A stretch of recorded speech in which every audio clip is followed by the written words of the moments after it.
बच्चों नमस्कार। 10वीं की हिंदी की कक्षा में आप सबका हार्दिक स्वागत है। बच्चों आज मैं आप लोगों को समझाने जा रही हूँ अनेकार्थक शब्द। पहले समानार्थक और अनेकार्थक में थोड़ा सा अंतर समझ लें। पर्यायवाची शब्द या समानार्थक शब्द अलग का अर्थ होता है ऐसे शब्द जिनके अलग अलग नाम हैं। लेकिन अनेकार्थक शब्द कौन से हैं? वे शब्द जिनमें एक ही शब्द का अलग अलग अर्थ हो। तो आपकी हिंदी की व्याकरण में से चलिए करते हैं अनेकार्थक शब्द। अर्थ, इसके अनेकार्थक शब्द हैं धन, ऐश्वर्य यानी समृद्धि और मतलब।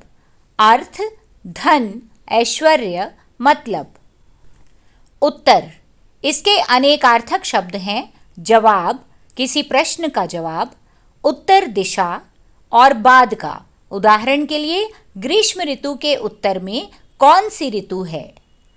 उत्तर, जवाब, उत्तर दिशा, बाद का।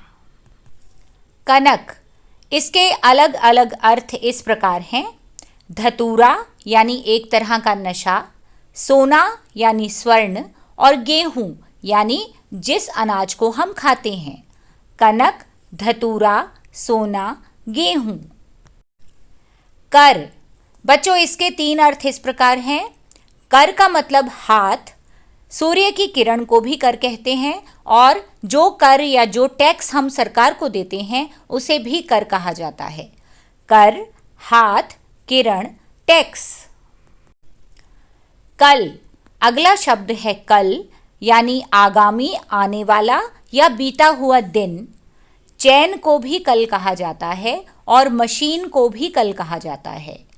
कल, आगामी या बीता हुआ दिन, चैन, मशीन।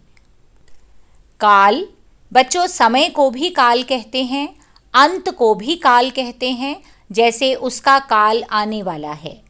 क्रियाओं को सूचित करने वाला शब्द भी काल कहलाता है। काल, समय, अंत, क्रियाओं को सूचित करने वाला शब्द। कुल, खानदान को कुल कहते हैं जिसे वंश भी कहा जाता है।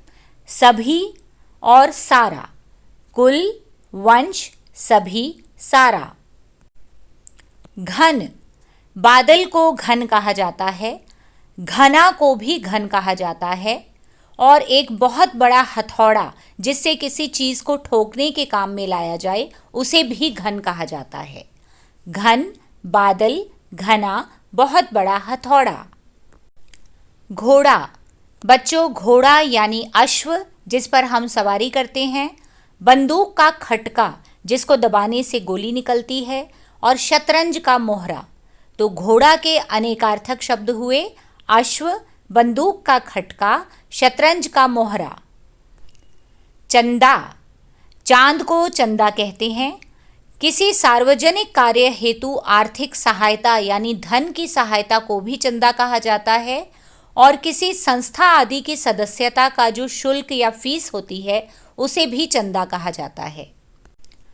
चंदा, चांद, सार्वजनिक कार्य हेतु आर्थिक सहायता, किसी सदस्यता का शुल्क। चक्र, पहिया, कुम्हार का चाक जिस पर कुम्हार बर्तन बनाता है और सैन्य पुरस्कार, भारत के जो सैनिकों के पुरस्कार हैं उन्हें भी चक्र कहा जाता है।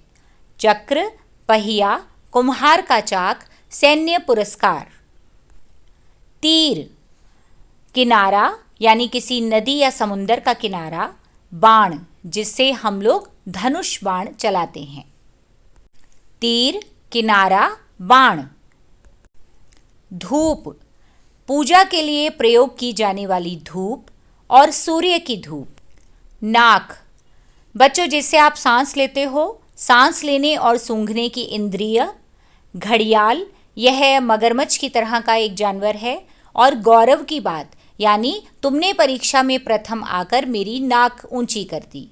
तो नाक, सांस लेने और सूंघने की इंद्रिय, घड़ियाल, गौरव की बात। पतंग, सूर्य, पक्षी, विशेष प्रकार का कीड़ा। फल, फल यानी परिणाम, लाभ यानी फायदा और प्रयोजन यानी व्यवहार या मतलब। फल, परिणाम, लाभ, प्रयोजन। बल, बल का अर्थ है शक्ति, सेना और श्री कृष्ण के बड़े भाई बलराम। बल, शक्ति, सेना, बलराम। बाल, बालक यानी बच्चा, केश यानी बाल, कुछ अनाज के पौधों के डंठल का अगला भाग। बाल, बालक, केश, कुछ अनाज के पौधों के डंठल का अगला भाग। भार, बच्चों किसी चीज़ का बोझ, भारी वस्तु और कार्यभार यानी किसी काम का ज़्यादा तनाव होना, कार्यभार। भार, बोझ, भारी वस्तु, कार्यभार। भाग यानी हिस्सा, मुझे मेरे भाग का अनाज मिल गया। दौड़ यानी भागना और भाग्य यानी आपकी किस्मत। भाग, हिस्सा, दौड़, भाग्य। मंगल, सौर जगत का एक ग्रह यानी मंगल ग्रह।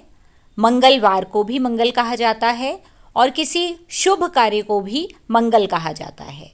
मंगल, सौर जगत का एक ग्रह, मंगलवार, शुभ। मकर, मगर नामक जल जंतु यानी मगरमच्छ को मकर कहा जाता है। मछली को भी मकर कहा जाता है और 12 राशियों में से 10वीं राशि है मकर। मगर नामक जल जंतु, मछली, 12 राशियों में से 10वीं राशि।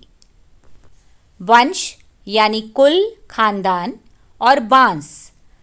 वंश, कुल, बांस। व्रत यानी संकल्प, मैंने हमेशा सच बोलने का व्रत लिया। उपवास यानी भूखे रहकर किसी त्योहार पर व्रत रखना और नियम, उसे भी व्रत कहा जाता है। व्रत, संकल्प, उपवास, नियम। हवा यानी वायु, सांस को भी हवा कहा जाता है। अपनी नाक से हवा अंदर लें। अफवाह, आजकल हवा फैली है कि उसका पुत्र घर से चला गया। हवा, वायु, सांस, अफवाह। उम्मीद करती हूँ बच्चों अनेकार्थक शब्द अच्छी तरह से समझ आ गए होंगे। अपनी कक्षा से जुड़े और वीडियोस देखने के लिए हिंदी क्लासेस विद अनीला बत्रा को सब्सक्राइब करना मत भूलिए। लिखित रूप आपको नीचे डिस्क्रिप्शन में मिल जाएगा जो आपकी व्याकरण की पुस्तक से लिया गया है। इसी प्रकार मन लगाकर पढ़ते रहिए और जीवन में आगे बढ़ते रहिए। धन्यवाद।